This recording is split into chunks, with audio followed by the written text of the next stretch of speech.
19 جلسة ترجمة قرآن الحمد لله رب العالمين والصلاة والسلام على سيدنا سيد الأنبياء والمرسلين وعلى آله وصحبه أجمعين.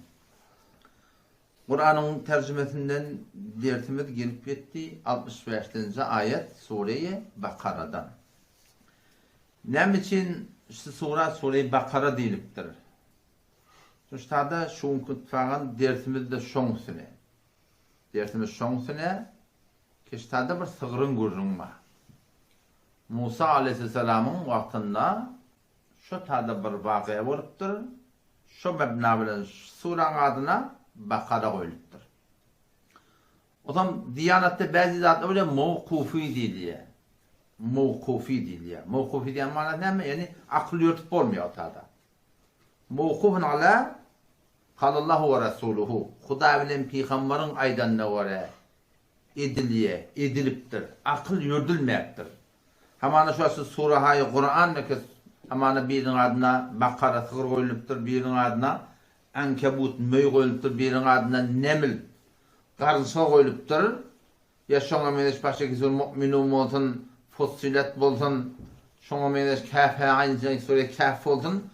Şu suralaryň atlaryny Peygamber bolupdy dünýeden gidenden toram Kur'an ýygnalypdyr da.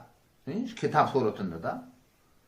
Şu oturup sahabalar oturup şunu öldürmeye bılat koyuldu, ona olat koyuldu diyen atları yok. Belki şunu Peygamber Hudaý salam Allah'tan hukmuna bana falan ayet koyun, bana falan at koyun deyip şu zaten ne ettirler? Şuna at koyulupdur. Bana mevkufun diye, mevkufun abi. Bana yani var ahim mevkufi diye de başta yanlıştım. Mevkufi yani akıl yördük bolmuyor. Şu an Beluçistan'da ahun sunu okuyularına ahuzluktan önce bir yıl okuyuluya mevkufun aleyh diye anlatıyor. Anlatıyor bu mevkufi yani akıl yördük bolmuyor. O tadı da bir ders var 8. yıl ya 7. yıl ahuzlukta bir yıl önce mevkufun aleyh diye. Mevkufun aleyh manası ne? Yani inerken ahum olacak olanı innekil Sahih Buhari 2 cilt avvalın ahir okuyup yalla. Sunen-i Tirmizi'ni avvalın ahir 2 cilt okuyup yalla. Sunen-i Ebu Davud'u avvalın ahir 2 cilt okuyup yalla. Şu suratında var ahim. Sahih Müslim'i avvalın ahir 2 cilt okuyup yalla. O zaman Sunen-i Nisai'den 1 cilt okuyup yalla. İmam Azam Rahman Musned'in var ahim avvalın başına ahir okuyup yalla. Sunen-i İbn Majah'dan 1 mudar okuyup yalla. Sonra taraf İmam Malik rahmetullah Muattah'ın bir mudar okuyup yalla. Tekli kitap bolýar. O zaman şolary düşünjek bolsaň, şu awalky geçen ýyl okuymaly. Mevkufun aleyh. Yani sahasitden düşünjek bolsaň, Sahih Buhari'den düşünjek bolsaň, Sahih Müslim düşünjek bolsaň, yani şu ahum boljak ýylyň düşünjek bolsaň, şu ötен ýyl okuymaly diýip aýtdy. Mevkufun ey fehm sahasitde mevkufun ala hadis sene diýip aýtdy. Yani şu tekkidenji ýyl 9-njy ahunçylykda gawy Sahih Buhari'ni, Müslim'i da düşünjek bolsaň, şu önden önçek bir ýyl gawy düşünmeli diýip aýtdy. Şonu düşünmeden bir ýyly düşünüp bolmaýar yani. O yekan gittim ta nämlidi kaçonka o tada awal tekkilenji ýyl bir ýyl önce ahujulykda bolsa gawy şonu ders berýärler, şonu boljak günüň aýdylýar, üstolga imtihan alınýar, on şo meblag ony awdanja düşünten bolýar. Bu da mevkufi diýilýär. Diyanetden agdar zat bada suat aslında 3 kat bolupdyr. 4 kat edýärler şunu. Bolmaýar. Ne sünnetleri cemaat okuyup bilmeýär. Fardlar okuymaly. Bolmaýar. Şu tada enşe aýdylana wara bolmaly. Şondan başga ýol ýok. O zaman bu Sure-i Bakara'nda gurrun. O hem yani kim arada bir kim aýtdym, ittifagyn şunu şeýle boldydyň da. İttifaqy, yani ittifaq Hudaý Taalaň şun kum maraqy netip etdiginden diýen kep da. Bizim öz aramızda bir bazı kepler bolýar, biri aýdyp berýärdi, yani Hudaýdan daşatdy ýaşaýar yani. Şanty boldy ýa-da, ittifaqy boldy ýa-da, bilýärmi? Şanty boldy ýa-da. O şanty diýende hen şu Allah Taala ýardım etsin, hemin türi bolupdyr da. Şu kelime şansın öýdi, kelime näme? İngilisi chance diýerler aslında. Yani öyle sürpriz diye birden ne bolur birdat diye da. Hani ki musulmançılıkta näme etiqat Tanrısız ýerek başa gymlanmaz diye. Her zendegide, her ittifak bolýar, şoňa bir irada bar. Hudaý tarapdan ýa bir bela gelipdi, ýa bir imtihan ýetdi. Şanty därul. Motorun yıkılmaklığı, maşinin ağırmaklığı, tavuk malgaraňa afet tegmeklik, ekransının bolmaklygy, ýagryň bolmaklygy her bir zat edädim bilen. Her bir zat kema alim jahannam hiç bir şanty däl. Belki şun anlamını Allah Teala'nın iradesi var. O da Müslümanın duygusu ne olmalı? Şey başımıza gelen kıyınçılıkta var da. Ama ana ayarlı olarak dokma dokuyor. Elini keder ketiye. Elini keder ketiye. Şankıydı. Belki şun anlamını ya bela ya imtihan şey. Bela demin günahımdan. İmtihanlık da Huda imtihan et ya. Tavır etmeyem ya etmeyem. Biliyor musun? Hiç bir daha da şoförüm şankıyı düşünmeliler. Çünkü dedi Huday'dan da şart diyen hatta. Sonra hadiste geliyor Peygamber sen ne diye? Bir adam Allah Teala'nın yatlak gitti diye da. Aman bir yerden var yardım. Zikredip var yardım. O da sonra Allah Teala'nın yatlak gitti. Ferişteli haberdar den şu iki ardımında doğru yere bastı ayın taymallardan ferişteli taklaya diye. Zikredip gittin diktir da biliyor musun? Allah Teala yatlak gittin. Hava. Dilimden zikret, yürekten zikret biliyor musun? Hayta bir daha da dinle fıkret de git. Hem zikre giriyor da şu Allah Teala'nın aydan ne var yürüysen ferişteli haberdar ayın taymasılığına diye. Pek hiç biraz şantıydı yani.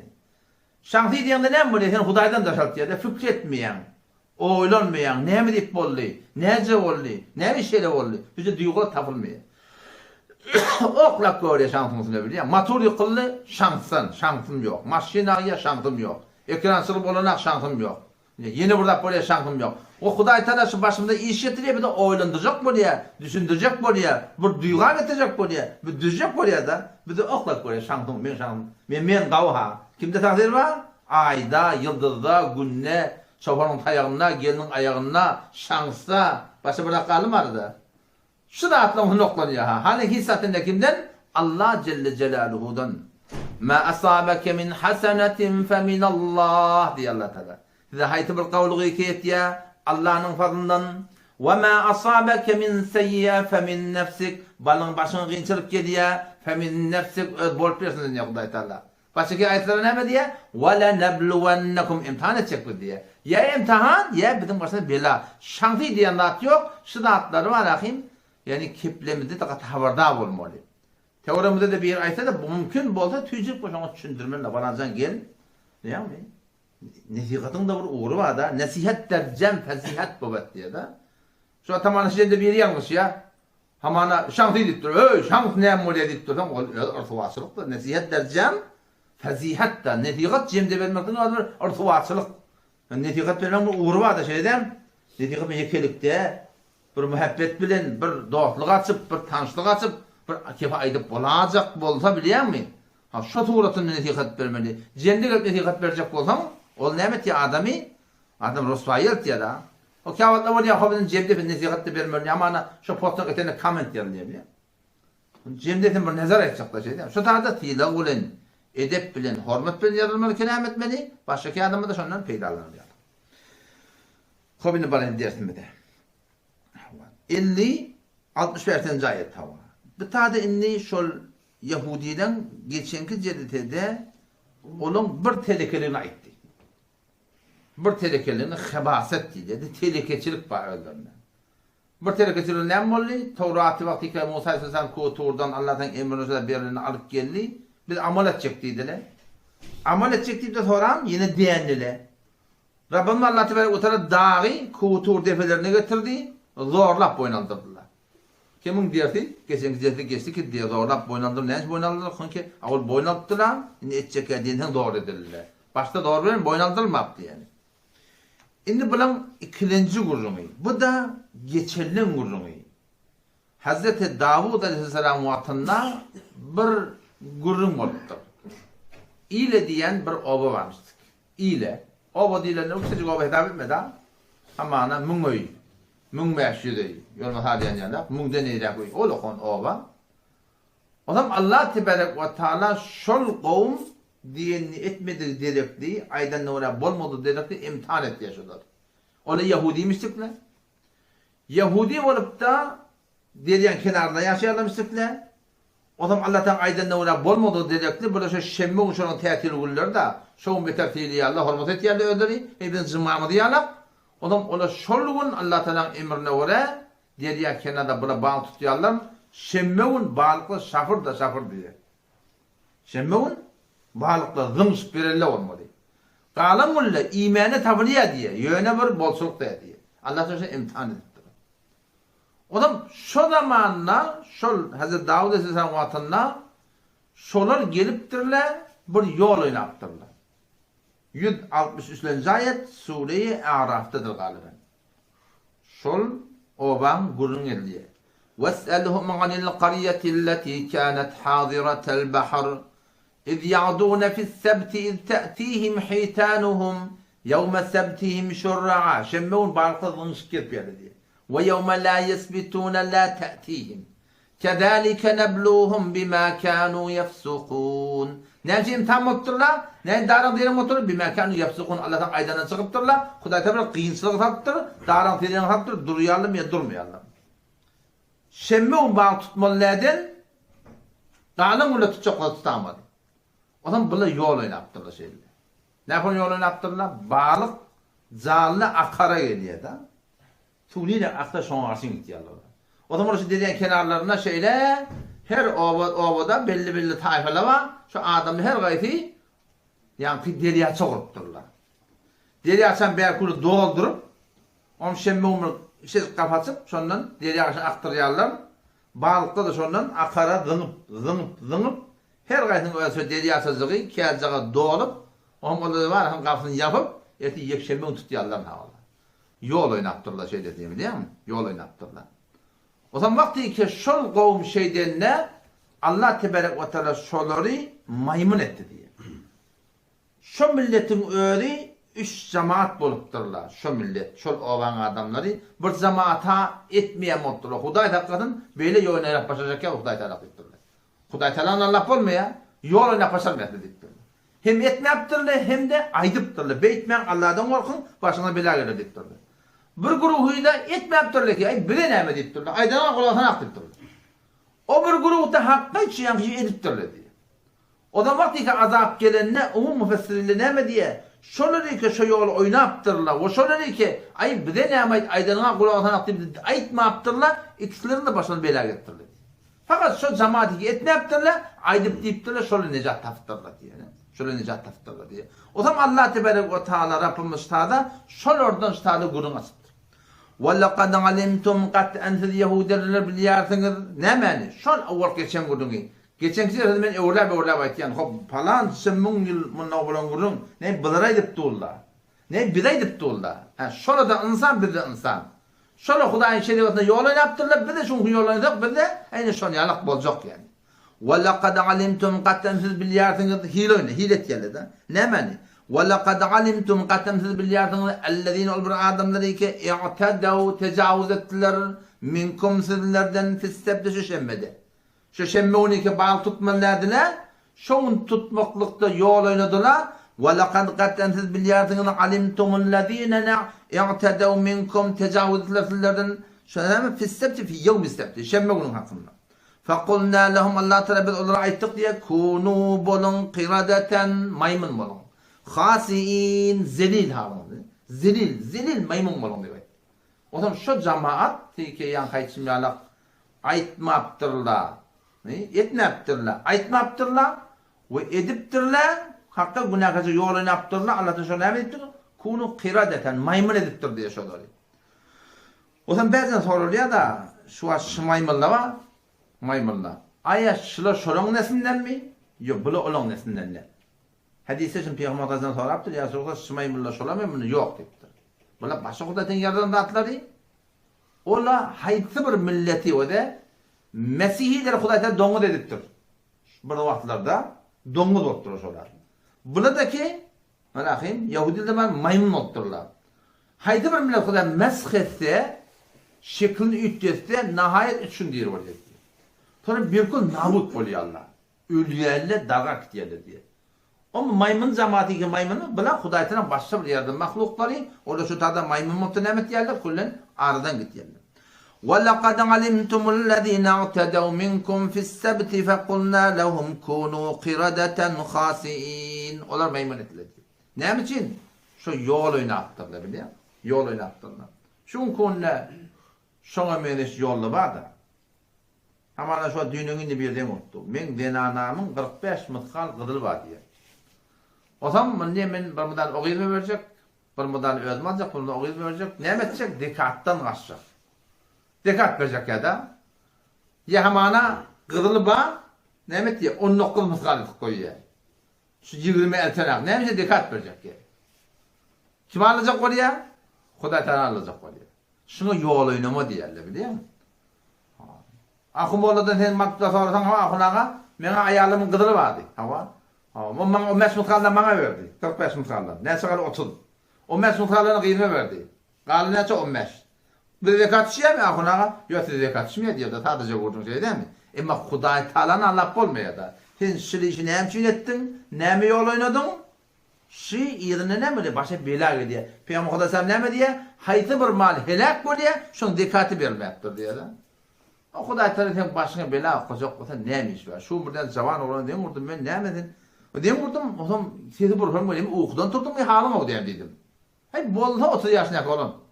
Onu men kalbim oğlum tuttu diye mediller. Onu diye kulle şu bıraktığında sanak diye. Men de ne çok ne diye ol bimarhane yattım diye. O da 30 yaşına olan men ne awal bir sabıka sabami yok aslında hiç sat yok diye de. Men de halim adam yok. Huday Teala yol oynasak o Huday Teala'nın gözünden düşmedi o da başına belayı veriyor. Şimdi bilemez yalanını. Huday Teala'nın şeriatını yol oynasak namazda kavşaklık ettin, hecaba kavşaklık ettin, zekada kavşaklık ettin, üstüne kavşaklık ettin, şeriatı kavşaklık ettin. Sen de Huday Teala'nın gözünden düşmedik bolsan Allah'tan başına belayı veriyor. Düşündürecek buluyor adam. Yok Huday Teala'nın gözünden çıkmasak ne mi? Haram yerine yok yani adam. Yani bilanız terki önünden çıkıyor. Öyle hot çuğurlaşıyor. Şol adamla Huday Teala'nın gözünden düşeninin alameti. Oğlum şeyde bir yağdayda Huday Teala'ya bir yol oynayacak adam, bir katı Allah Teala'dan korkmalı ki ne edecek bildi adam. Ya ne edecek bildi. Hem biraz sonra ne? Haydi burada da kaydı vursa var akıyım. Dige evlap cayına gelmiyor. Öyle bir zaman olan değil mi burada? Vakit geçti ona. Akına değil mi? Ben burada açacak koyan ne mi? Utanıyan nama etmana diye. O yüzden ayda hem ben tanımadırım sen dedim telefonun evde. Ayda sen dedim. Onu ben kavat yerim mi lan aktıydı. Zaman olan ne yaşarsın dedim 25 yaş. Ben burada edindirim da dedim. Onunla havamı zina ettim dedim. Hatta dedim. Zina ettim. Ben kavat yerim mi lan aktıydı. Ben ne mi dedim? Sen tövbe etme dedim. İstiğfar et. Yalvar Huday yallah bağışla beni. Sonra bir 45 yılında sen sonra diyorum şu doğru ahına doğrulamış o diye. Huday Teala gavur yanı tut ya. Eğer haram edip bir de şu işimizi eve gidiverse var ya aslında doğruyun alameti değil yani. Huday Teala gözünden düşenin alameti da. Oğlum şu kalkmaklarını detmeklerine düşünmeli ki mebada özbaşımda göveremezsin. Burada da şu suratında yol yaptı ya şu tamamına şey vamları ki çağır derset bir zat biliyor musun? Bankların sünnetinde yol oynuyorlar da. Şu mezhebe öyle doğru da sünnete öyle doğru da. Ya hamana yelagaten 50 milyon pul yatırır. Ondan sonra bir vamı bile evez veriyoruz. Şu da yol oynamada. Ne o sana yüreğe uyuttu mu? Yok ola teşe 50 milyon 70 milyon alıyorlar. Falan çayap öyle okun şoto geliyorlar. Şon mebnasını zahiren bile evez veriyorlar. Peygamber ne diyor o da? Kullu qardin. Haydi bir qard. Cerref nef'an üstüne çekti fe huve riba haram şedittir. Bankadan pul verden 50 milyon yatıran qard da bankın yanına qard şu. Üstüne yol oynayanlar biliyor musun? O zaman cavan oğlu ne mi diye ölür bana ona diye öy yok diye rahat olmaya diye o imtihan nasıl? O da şurada imtihan ettirler. Şu kıyınçlıkta imtihan ne bir de? Eğer vağın bir adam halisana Huday için Allah için terk etti harami hepin Huday Teala sana güven etmeyenlerin yol açar yani. Şu tamamen toy edecek, cahit alacak. Haydi bir kıyınçlığın olsunlar. Bir bayağı sana SMS verdi falancan hava. Ben şeyden öğüt alacak diye eşittim. Ölünecek diyen diye eşittim. Maşin alacak diye eşittim. Zaten kaygıtmıyordum ma var diye. Ne kadar kaygılı olur değil mi? Ne kadar kaygılı olur. Ama 7 kat asman, 7 kat yeri taklap, eklep, oğul yoktan bar edip gelecekte de nabud edecek Allah Teala ne mi diye? وَمَنْ يَتَّقِ اللّٰهِ her kim Allah'dan korksa, haramdan gevrehin çekti, şöpheli malın gevrehin çekti. Ne mi çekiyor Allah? يَجْعَلْ لَهُ مَخْرَجًا Allah sana yol açacak deyiptir. وَيَرْزُقْهُ مِنْ حَيْثُ لَا يَحْتَسِبْ Allah ne yapın yol açılmalı? Hiç güdü görüp duranat yok. Allah da ne mi diye? وَيَرْزُقْهُ مِنْ حَيْثُ لَا يَحْتَسِبْ gümen etmeyen yerine verecek deyiptir. وَمَنْ يَتَوَكَّلْ عَلَى اللّٰهِ فَهُوَ حَسْبُهُ her kim Allah'a tevekkül etse Allah da sana kafidir. Huday Teala her daim iddia koyuptur. Men tereke lillahi şey'en her kim Huday için burada terk etti diye de haram şey, güneşi yeni burada açı deyip bakayım. Avvadallahu lehu hayran minha. Ev kema kâle sallallahu Allah da şunun kavurağını sonra verecek deyiptir da. O da şu daydan doğru kıyınçılık ba, ölünmek kıyın, zat kıyın şey değil mi? Eğer takva ihtiyar edilse zarur Allah'tan yol açar. Yani neme? Oran havluk ya, tuğ neme diye vaktinde bir şey. Her dağın var, vakti var da innallaha kad ceale li kulli şeyin kadra. İndala ve Hudaytan vaktinde doğalmalı, Hudaytan yol açar yani. Hiç buna yani var akım başka hükümene girmeli. Şurada da var akım, şurada da bir de imtihan. Şurada bir de imtihan, burada imtihan oluşuyor buraya. Balık kanakım tutamılmıştık. Var tutup durla yol oynap tutturlar. Bir de şunun kun şeyini ben yol oynamalılar, doğru tertem gitmeliler, yok Hudaytan tutumluyor. O zaman fecealnâhâ Allah Teala biz aylandırdık diye şol ukubati. Başka ki bela gelirler anne. Maymun mulla. Fecealnâhâ nekâlen limâ beyne yedeyhâ. Şu zamanın adamları için ibret aylandırdık. Ve mâ halfehâ. Sonku gelecek adamları da ibret aylandırdık. Ve mev'izaten lil muttaqîn. Allah'tan korkan adamlara sımır netiyak aylandırdık. Yani o da şu geçenki uğrun doğru 4000 yıllar bottur hamana. Ama şu kumana tanga da şu netiyak. Eğer şeriat ben yollanacak mıdır? Lakin şu başımda bela gelecek. Yani burada apa yani Resulullah sallallahu hürmetine şu ümmette mesh olmak yok umumi. Yani belli adamlar maymun boluptur, it boluptur, burada boluptur diye de belli adamlar oluyor da Peygamber'in hürmetine şu da ayrılıptır umumi suretinde diye. Belli adamlar oluyor. Mesh olmak Xudayda. Hop. Ama sahabalar var. Sahabalar 94. ayet Sure-i Maide'de geliyor. Allah Teala şolurdu imtihan ediptir. Musa Meheş'te bu zamanlar yoktur. Baranımın görüp batanlar şayet ağır olsun. Şu zamanlar Musa Meheş'te soğundur, tavşandır, keyiftir, bırdattır. Şolu kullin Mekke vararlarının hemmeti ilü demiştikler. لَيَبْلُوَنَّكُمُ bir şey mine saydi. Tenaluhu eydihim ilmu tutamamışlar dedi. وَرِمَحُكُمْ Vuraka alamallan. Ama Huday Teala sahabaları imtihan ettir. Eğer şunun hiç kıyımlı anlatları yok. Hemin türlü yani surallah sahabalarına Huday Teala radi bulanlar yok. Şurada imtihan pes veriptirler. Allah Teala şu direk şuradan radi boluptur. Şimdi bilemet yanardı. O sahabaların sünne merdut bolollu da ba. Ki onları sahaba değil mi ya da? Peygamber'den görüp iman getirip Cengi Bedir'de yine burada şerefet edip Cengi Bedir'de bertekçen şerefet edip şu forum sonra merdut bolollu da ba Huday hakkında. Yani umumiyet olan sahabalar ama şu forum kaim duruptur yani. Hop bu takoni İzin ne kurun bir şu yaksıgırın kurun. Müfessirlerin sağda bir 3-4 tane kolu var. Tefavütleri var. Asıl kurun şundur. Önce tercüme etip berayın ayeti. وَاِذْ قَالَ مُوسَى يَاتْلَنْ olvatini ki قَالَ aytti Musa aleyhisselam li kavmihi öz kavminden yana inna Allaha ya'murukum bişek Allah da size emret yer nemeni en tezbehu bakara ki siz sığır öldürmeliler böyle. Sığır öldürün deyiptir. Qalu Musa sen kavmi ayttılar diye etettehiduna huzuva ayetin bir tut yartını maskara. Maskara ettiğimi diye ayttığı. Sığır öldürmeliler böyle deyiptirler. قال أعوذ بالله أن نكون من الجاهلين Musa sen قال aytti diye أعوذ بالله min Allah tığınyan en ekune minel cahilin ki cahillerden olmakluktan. Kurun hemen sıra bir bay adam varmıştık diye. Şu zamanla. Bay adam olup oğlu yok, kıydı da yok, dinanısı da yok. Bu da ayrılıptır, burada hiç sadı yok. Doğun da yok. Bir adam başa var akılma sodadı bunu da kime yetiyor? Doğullarına yetme oluyordu. Neredeti yok, değerdeti yok. Kime yetmedi? Doğullarına. Doğulmuş oldu yok. Doğullarına yetmedi. Bu doğullarda yok. Doğullarına ayrılıptır. Doğulların oğulları var diye. Odan bir yankı doğulunun oğulları görüp duruluşa ağzı bayağı adam şu öldü bir de yetecek. Odan bu da ölü naktı yani. Bu ne etmedi? Sol gözleşip bir aydır, 2 aydır, 5 aydır, ahir buna nefsin uğruna gidip, bunu bir gece öldürüyorlar. Öldürüyorlar, hulaha eti kıyıkçı kim öldürdü, bizi bilimler, hulaha sonra ahir dava düşüyor. Şavat Musa Aleyhisselam aydıp da zaten emrine kava, şeyle haber eti Musa Aleyhisselam ondan siz birden sığırı öldürün. Sığırı öldürüp şu sığırdan bir mıdaşlardan imanı vurun. Şu sığırı turacak, Allah'ın emrine başla. Şu adam tur değil ölecek de, öz katılının kimliğini aytacak. On bulaştada ken yol oynayarlar sana. Ne yaparım tıkır, ne yazılır. Adam tıkır tapıyarlar, öldürüyorlar. O şat uğratında, yani imanını vuruyorlar, bu da turakınım, diriliyedi Allah'ın emrine.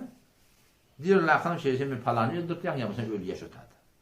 Aslında dahsani ki, umumi suratında aydılıyor, şiddettan aydılıyor.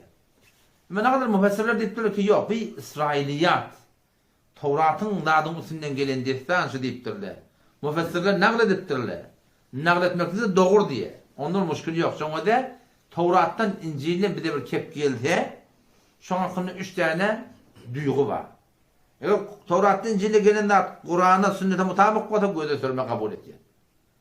Kur'an sünnete muhalif olsa reddediliyor. Ama ortada bir zidatla var, nemeli belli diye. Kur'an sünnete sırahadan zat yok. İşte tevakkuf ediliyor. Keplenmiyor yani. Keplenmiyor. Ama şu öyle de İncil var, böyle göreceğim koku değil. Şu İncil'de şu an gelirli.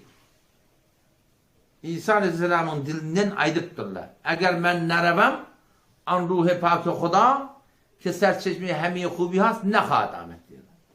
İsa Aleyhisselam dilinden, men gitmedim, şu ruh-i pak-ı Huda var diyorlar. Anlamaz kavadam, şu gelmiyor, men gitmedi ta gelmez. Kim şu? Şu Peygamberimiz şu.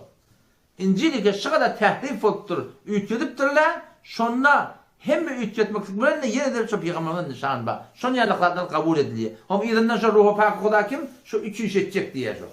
Şu yıkan şey edecek. Şu bizim Peygamber'den başka hiçbir adamı sıdk etmiyor yani. Şu mesafede kabul ediliyor. Haydi buradaki ters olsa reddediliyor. Ya haydi buradaki valahim belli değil. Ona kadar bir de tevakkuf etmez. Kabul etmeler reddediliyor. O da bir destan şankını umumi sorun müfessirler şuna ediptirler. Ve de müfessirler diyorlar ki yok. Sığırın vurrunu asıl Musa Aleyhisselam'ın kavmi yüreklerine şu sığıra ardına bir muhabbeti varmış. Sığıra ardına bir muhabbeti varmış. Yani Türkmen hemen şu at ne kadar kavuruyor Türkmen biliyor. Şu avvalın at biliyor. Şu sığır kavurdu Hindistan'da ne kadar tiyla hürmet edip verirler var da biliyor. O zaman şolun da gözünne, yüreğinne, fikrine şu ardına muhabbet, sığıra muhabbet biter gelmişti. Samiri vakti ki Musa Aleyhisselam kuha tuğra gidip Samiri şu kırıllan da attı buradan ardına vecepti bunun bir imen ses çıkıyor. Şunun hemen şu ayağını yıkılaptırlar ne mi deyip o şu amadegiydi var. Şimdi biliyor musun? Şu ne kadar da var ya kunluğun uğrarlarına başka ben vuruyorlar biliyor musun? Yağın yağarsa. O takta var akım, yağının da tuburun var akım, divara var sinarsa. O takta bir adamı mengzarsa. Bir de kıyıda falan ruhsak getirdi mi? Gördünüz değil mi? Hemen sonra yıkılıqlı. Bu yumurtkalı oğlun düşünmediğini nere? Kıyık çık ne mi? Falanın kitabı diye falanın ne mudar oldu dedi. Şimdi bilemedi adamı. Ne bir şeyle oluyor biliyor musun? Şu avvalın oğlunluktan şu da aydılıp bir dirip bir şu meblamen ululuptırlar. Şu meblamen şunu bana tedbir ettirdiler da. Kullen şu yüreklerine şu muhabbetin gibi. Şimdi bilemedi adamı. Ben bunu da şoparım. O zaman Allah tebarek ve teala hüküm ediptir diye. Ama şu kavuryanlarını öldürün. Kavuryanlarını öldürün. Ki şu muhabbeti yürekten çıktı. Çünkü sen Huday Teala yakılacak olsam kavuryanlarını feda etmeliler. Dördüncü paramasında ne oluyor? Len tenalul birra hergisiz kamil kavluğu yetmerdiniz. Hatta tunfiqu ma tuhibbun. Şu kavuryanlarını değil. Harz etmediniz diye Huday Teala'nın kamil kavluğu yetmerdiniz diye. Hazreti Ömer radıyallahu anh oğlu beter şeker kavuryamış o zaman. O şeker dol hada kavuryan ha. Yallı meşin kavuryan benim beter. Şimdi bileyim şu ayet-i amel edecek olur. Lan tenalul birra kamil kavluğu yetmerdiniz. Hatta tunfiqu ma tuhibbunna. Şu kavuryandan harz etmen yallı meşin şeker kavuryan. Şu şeker harz etyen ha. Kavuryandan harz etmektir. Yürekteki bağdadı, muhabbeti bağdadı. Şonu yürekten manakın çıkarmaklık. Çoktan bizim var mı? Bizim hesabımızda da ne harz etmeliye? Şu mal vermek değil mi? Şu akıllarda da olunma. O ne mi diye ama Allah'ın için dikkat edecek olsam diye imanın etine kesip veren yağlık diye. Bir kıyınç diyor da. O da 100 milyon tümü de o bayağı adamdan milyon getirmeli. Şu imanından niye kirip de ittalayan yalık dedi kapbelende diyor. Şu kadar kıyın şu biliyor musun? Şu kavvaryan adın vermeli. Kavvaryan adına geçsen Huda Teala ne biliyordun? Velisi oluyordun inşallah. Türkmen ilin ki kavvaryan adına emiş olur. Kim ayıp biliyor? Türkmen ilin bizim milletimin arasında hem milletin biter ne mi Allah'ın ya, ne mi filanlı ya. Ha başa ne mi? Ha ilin halk da biliyor musun? Türkmen milletinin arasında şu yüreklere cahilleşen da il halk heyvay atta kamadırlar. Heyvay de heyvay ne mi il? İli keten ne tufulun var ya, ne bark pulun var ya, aslında çörek de verin ha. Medine'de sonra bur soruyorlar. Dige sen harzın mı? Hiç savı iş yok şu ilin. Men heyran şey il ne yapar yüreğe cahilleştiren şey? O tamam bir burada vermeliler şu muhabbet yüreğe cahilleşsin. Şeydem şu. Tamam burada vermeli, bir makami vermeli, posti vermeli. Gara gayrı milletin şu iyili feda etmek gerek. Ne için? Din için. Halkı feda etmeli, halık için. Halk her ne mi dedin? İyil her ne mi dedin? Ben dine uğra olacak, ben halıka uğra olacak. O zaman bu tarzda Allah Tebarek ve Teala Kur'an'da geliyor وَاُشْرِبُوا فِي قُلُوبِهِمُ الْعَجْرِ Şunun yüreklerine şu ardanan muhabbet sindiriliptir diye. Şu muhabbet yürekten çıkmalı. Muhabbet yürekten çıkacak ne yapmalı? Şu tüyyen adamın kağırlamalı. Şu kavvarıyan adamın defilemeli takınen mi Huda Teala'nın yanına? Sen kavvarıyan adamın feda eden bulur yani. وَاِذْ قَالَ مُوسَى yatlan olvatini ki aytti Musa aleyhisselam li kavmihi kavminden yana innallaha bişek Allah Teala ya'murukum sizi emretiye nemeli en tezbahu bakara damak sallıptır nemeli asılır dittir. Halkın damağını çalmalı. Halk her nemeli namazı. O zaman o da neme? Kalu ayttiler etettekiduna huzuva ne bileyim masrara tutuyahım denir. Kale e'udu billahi Musa semattili Allah sığınyan men en ekune minel cahilin ki men cahillerden bulmak. Cahil adam masrar etiye. Men cahiller deyiptir. Kalu olar ayettiler. Nişe kıyınat yağlaştılar. Kalu du'u lena rabbek. Kalu ayettiler Musa sen kavmi. Ud'u lena rabbek. Bize öz Rabbin Allah'dan dile. Yubeyyin lena bize belletin mahiye. Ne yaparım şu diye. İşte sığır diyenin yaşı ne deyiptir ya? Ne yaparım yaş? 2 yaşan, 3 yaşan ne yaparım? Musa Aleyhisselam dedi ya, "Kâle innehu yekûlu inneha." Musa Aleyhisselam Allah'tan ayetiyen şey, "Bakaratun la faridun la fariyatir." Qarı de, ve la bikr, cavanı de, avanun beyne zâlik mu'tedil. Şu orta miyana deyiptir. "Fefe'alû mâ tu'merûn." Şu emredilenleri edin, eğer şunu etmekten bağ olsa, etmek niyetin olsa, aynı şey, ne qarı ne yaş, şunu öldürün diye dedi Huday Teala. O zaman onu yine kıynattırlar. Bar öldüramamışlar da hiç iş yokmuş. Ama sığır öldürdüklerinde bar sığır öldüramamış şöyle. Hiç iş yokmuş. Bara kıynattırlar. Qalu du'u lena rabbek. Musa Aleyhisselam kavmi ayetler diye. Ud'u çağır lena bir için rabbek ve Rabbin Allah'tan yubeyyin lena ma levnuha. Rengi neymiş o diyor. Hak bazen sualatı Beni İsrail'i diyorlar abi değil mi? Peydatı yok doğru var da. Peydatı yok doğru. Rengi neyim bolun. Mana o ashab-ı kehfin itinin rengi ne yaparım? Ak olsun, koyak olsun, şunu sokapam. Şunu bildin zaten hamana. Şunu ne peyda var? Sualatı bir sebep şey. Ne mufti şunu sokap vermedi. Ne ona sokap bilmedi. Şunu bir dinin zaten diye de gelir geçer gururun bu diye. Bir de darlıkta okuya hap burun bir sonra öyle hava. Ebu Cehil'in bir kuytu olur Mekke'de. Şu şormaya tüycüm diye sorulurlarım dedi. Şormaya tüycüm olur. Bir de ne yapmak? Bilmedi adamım şu. Dedin önüne gitti namazın devletine uğrayan, namazın mesailine uğrayan. Yubeyyin lena ma levnuha, rengi ne yaparım? Kale innehu Musa sematti, innehu yekul Allah Teala itiye, inneha bakaratun şubur sıgri ki safra sardit diye. Faki'un levnuha, halis diptir da, tam sar sıgır. Ne yaparım? Tesurrun nadirin, gören adam şunu gen gali diye, bir tam sar avudan sıgır, şu şufarın sıgır dedi. Men tapmak mı kıynalı dağındı? Ama hemce sığır değil. Sonra ne yaparım oldu? Ne sağır sığır oldu. Tam sağır sığır oldu. Yamaşan yine kıyınat diyarlar. Kalu ayettiler ud'u lena rabbek ey Musa ey Rabbin Allah'tan dile. Biz için dile yubeyyin lena bir de açıkladın mahiye ne yaparım şu? İnnel bekara teşabeha aleyna bir de muteşabih böyle olur. Biz bilmedik kulağa. Dayık ne bilin bilenak. Bilemlak dedi. Ne yaparım? Bunu ne kadar açıkladın? Ve inna inşaallahu lemuhtedun. Bir şey bir inşallah Huda etse de Allah da tevfik bana muhtedun bir doğru yol tabanlardan olacak. O müfessirler ne mi diye? Şurasında inşallah deyiptirler diye. Huday tevfik verdi dedik da. Biliyor musun? Şimdi diymeten ta kıyamet selimi. Ülkücek de başlayacak gelmişti. İnşallah deyiptirler diye. Ondan şu anda fezai mezalide birbirlerini post şeyde tuttular. İndine koşuştu ki. Beni bilgisayar şu şeylerin ya diyen ha. Şimdi inşallah beni yavşak bir diyen ha. Onu zor dairette gidiyor. Ahuna ağasın şey etmiyor malle. Ahuna ağasın etmiyor malle. Baba el çekin bunu.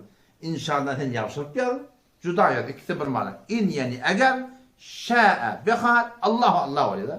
Teşen inşallah juda ya. İnşallah beni ya. İkisi de manası burada. O Huda Rabbi vücuda var ama enşa'Allâhe var ya ola. Şimdi biliyor musun adını? Enşa dürüttü. Bu da inşallah da biliyor musun?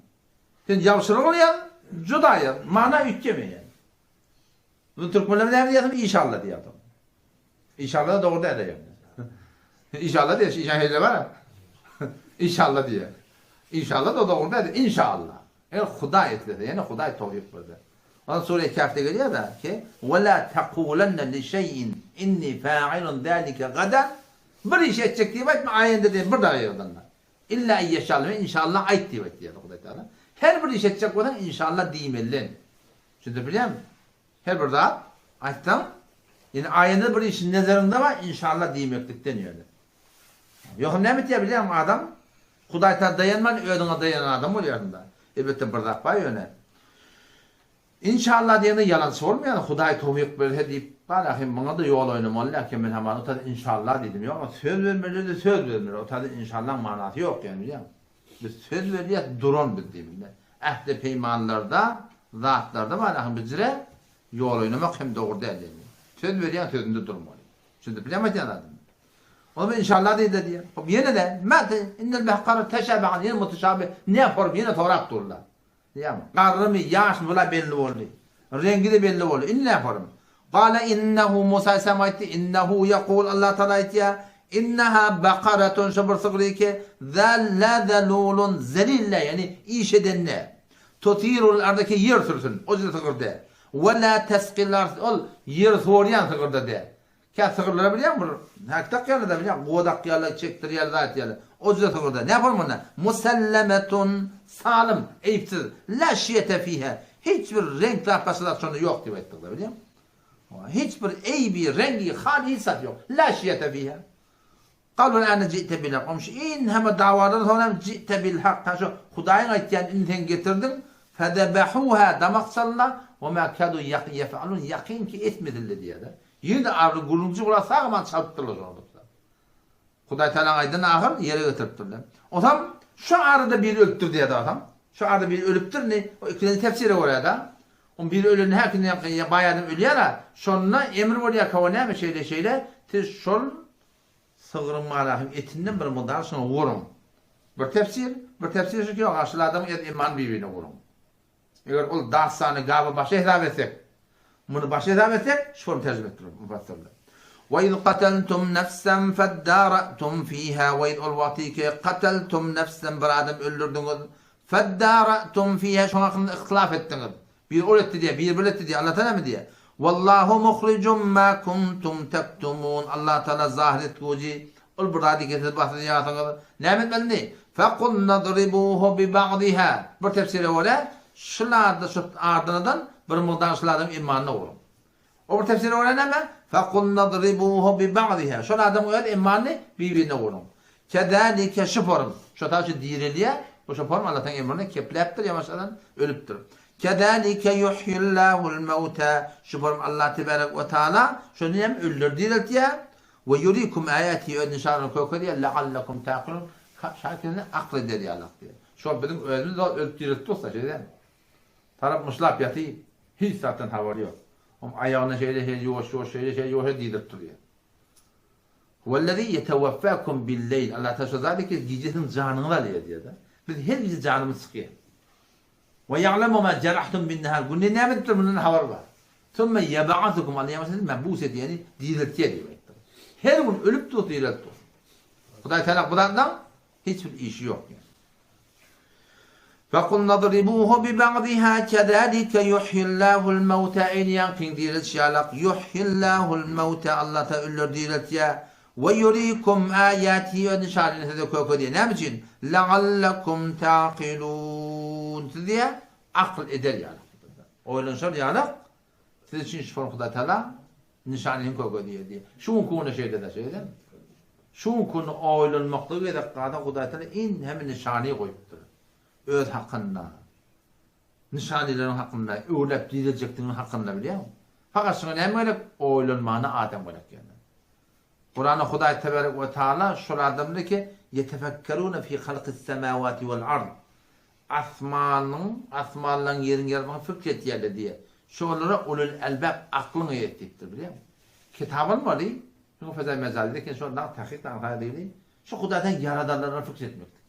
Kur'an'ın özünden başka şu tamamen starı şinasın hakkında, yıldızların hakkında, balların hakkında, hatta şu tüngekten hakkında, bal tüngekten başka, karınsan hakkında. Bir Huda Teala'nın yaratmaklığına şeyli bir kudretler iba ki adam oylanlar, bara Huda Teala'nın kavrak tanıyor yani. Çünkü ne böyle itilek gerek de biliyor musun?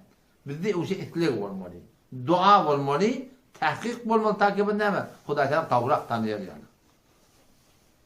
Vakti ki Harun Aleyhisselam ile Musa Aleyhisselam Allah Tebarek ve Teala Firavun'un yanına iyi veren ne? Sonra ne mi diye? Fekul ayet sonra helleke ilan tezekke. Ey Firavun düzelesin geliyem diye ayet sonra diye. Tabii bizden gerek de tagaza gerek. Bizden isle gerek. O hem ne yapacak? Fekul helleke ilan tezekke ve hediyeke ila rabbike fetakşa. Senin de Huda'yı tanı değil diye. Sen korkarsan Huda'ydan diye. Huda'yı tanıdan Huda'ydan korkuyor. Huda'yı tanıdan Huda'yı muhabbetin artıyor. Marifetin artıyor da. Şınaktın artıyor. Hem korkuyorsun hem kavuruyorsun Huda'yı Teala'dan. O da yoksa ne mi öyle? Fekul helleke ilan tezekke. Düzeletin geliyem diye bak diye. Bizden gerek de. O şu tarzda malahim inşallah Teala duamız olmalı. Çünkü ya Rabbi Allah senin öz marifetin bana asan. Seni tanıyayım ya Allah. O şu kudretten fikretmektik. Kur'an'ı okuyup fikretmektik. Allah Teala'nın yaradan zatlarının hakkında kitaplar yazıptır. Şunu fikretmektik. Önce bir kitap yazacak oldu diye adamların hakkında. Şu adamın hakkında kitap yazacak oldu da. Onun defelerliği şu karşıdan başlattır diye. 20 cildi vardır diye. Gerçekten ediptir o da.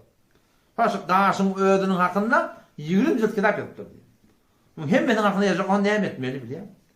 Şu insanın ödünde ne kadar kudret var. Biliyor musun? Ne yapar yaratılır şey.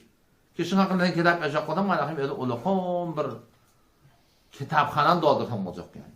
Onun şu da atmışlar fikir etmektik, dua etmektik. Burada maksat evvel ahir ne mi? İmanlı gitmektik de. Yani şu tamamen kağıtta bir sefere ihtiyat da alın. Sefere gittiğinde mihman, tilap seni ihtiyarında koyuyorlar da. Hem de mücehhez, hammami, düşevi, iri, yakçali, hemen namatla belli yerde doğrular var ya. O şu profesyonel olayan zayla var. Ama şöyle yeten aslan mühabbetin yok. Ne mi deyipsin? Ne kaçacak deyip onu üçün. Ne yakçali gözün iliye, ne avadallığı hiç sadi. Ne yapar küçük deyip onu adam da hem. Gözün yetip de dünyanın hakkında bir şeyler olmalı. Huda Teala dünyamızı beriptir. Yeri var, yurdi var, maşini var, öy var, denan var, adamın var, olonşan var. Şun hem de amanat ne için? Kıyamati kazanmadan çürüyüm. Onun yüreği şuna vermeliler. Yüreği yaradana vermeli, dua etmeli. Kava adamla katlaşmalı. Telik adamla hepin gövlen çekmeli. Ta inşallah bir gün bugün ne eder ya? Öter ya. İmamın telakki edip de Huda Teala yakırlar yani. Vesselamu aleyküm ve rahmetullahi ve berekatuhu.